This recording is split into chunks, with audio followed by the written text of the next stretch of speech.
आजकल hair loss में एक नया फैशन है। आपने ये सुना होगा कि मैं हेयर लॉस के लिए पीआरपी कराने जा रहा हूँ या जीएफसी कराने जा रहा हूँ। क्या है ये पीआरपी या जीएफसी? आइए आज इस वीडियो में हम बात करें कि पीआरपी होता क्या है, किसके लिए बना है और क्या हम इससे एक्सपेक्ट कर सकते हैं कि हमें कितना फायदा देगा और कब तक देगा।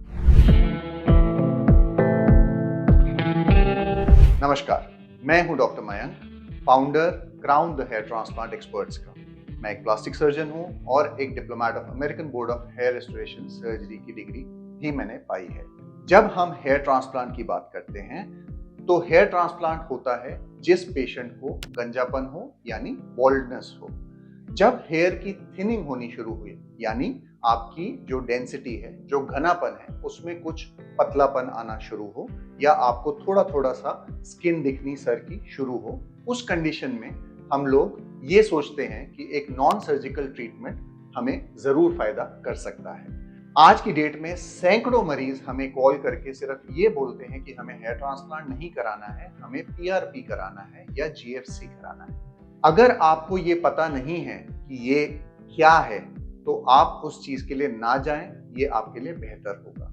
चलिए बात करते हैं पीआरपी होता क्या है। पीआरपी है प्लेटलेट रिच प्लाज्मा, यानी आप ही के शरीर में आपके खून से निकाला हुआ एक पदार्थ जिसको हम सेंट्रीफ्यूज करके बनाते हैं। यानी जिस तरह आप जाके लैब में अपना ब्लड देते हैं उसी तरह से आपका 10 ml खून या 20 ml खून लिया जाता है, उसको मशीन में तैयार किया जाता है, उससे एक पीले रंग का पदार्थ मिलता है जिसको प्लेटलेट रिच प्लाज्मा कहा जाता है। ये पदार्थ बेसिकली 38 ग्रोथ फैक्टर्स के साथ बनता है, यानी उसके अंदर लगभग 38 ग्रोथ फैक्टर्स हैं। जब वो इंजेक्शंस के फॉर्म में आपके सर पे दिया जाता है तो आपके सर के जो भी पतले बाल होंगे वो मोटे होने की उसमें पॉसिबिलिटी है, जरूरी नहीं है। पीआरपी हर पेशेंट में काम नहीं करता है। लगभग 60 से 70% पेशेंट्स में पीआरपी फायदा कर सकता है।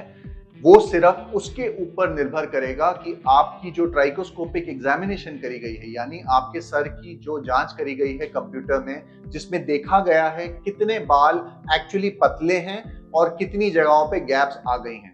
अगर आपकी परसेंटेज यानी जो प्रतिशत बाल पतले हो रखे हैं वो 20 से 25% से ऊपर है तो आप डेफिनेटली पीआरपी के कैंडिडेट हो सकते हैं। जो आपको समझना है वो ये है कि जैसे मैंने बताया पीआरपी सब में काम नहीं करती है, यानी आप अगर पीआरपी लेते हैं, उसके इंजेक्शंस लेते हैं, जरूरी नहीं है आपके पतले बाल मोटे हो जाएं। पीआरपी एक यूएस एफडीए अप्रूव थेरेपी नहीं है, यानी यूएस एफडीए ने पीआरपी को हेयर लॉस के लिए एक थेरेपी नहीं माना है। लेकिन बहुत सारे पेपर्स हैं, बहुत पब्लिकेशंस हैं जो इसके लिए सपोर्ट करती है। हम लोग भी पिछले 7 साल से हेयर ट्रांसप्लांट्स के साथ में पीआरपी या कुछ पेशेंट्स में बिना हेयर ट्रांसप्लांट के भी पीआरपी दे रहे हैं। लेकिन अगर पीआरपी किया जा रहा है तो वो उन्हीं पेशेंट्स में किया जाना चाहिए जिसमें आपके पतले बाल आपके सर पे मौजूद हों। अगर पीआरपी एफिकेसी दिखाता है और 60 से 70% पेशेंट्स में पीआरपी किया जाता है तो वो जो पेशेंट्स हैं जिसमें ये काम करेगा उनके जो पतले बाल हैं वो मोटे हो सकते हैं, सिर्फ जो ग्रोथ फैक्टर्स है पीआरपी के अंदर उसके बेसिस पे।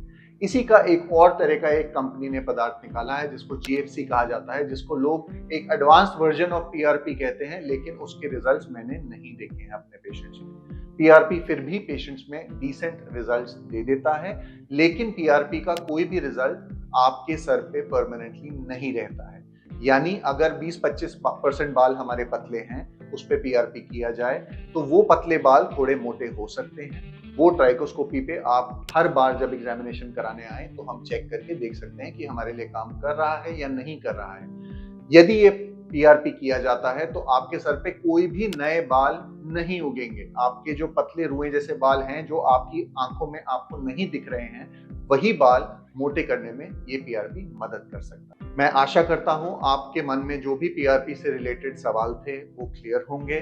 अगर आपके कोई भी और क्वेश्चंस हैं तो आप नीचे कमेंट बॉक्स में लिख सकते हैं या हमें दिए गए नंबरों पे कॉल करके या मैसेज करके पूछ सकते हैं। अगर आपको ये वीडियो पसंद आया हो तो इस वीडियो को जरूर से लाइक और शेयर करें और ऐसे ही सिमिलर वीडियोस देखने के लिए इस चैनल को जरूर से सब्सक्राइब करें।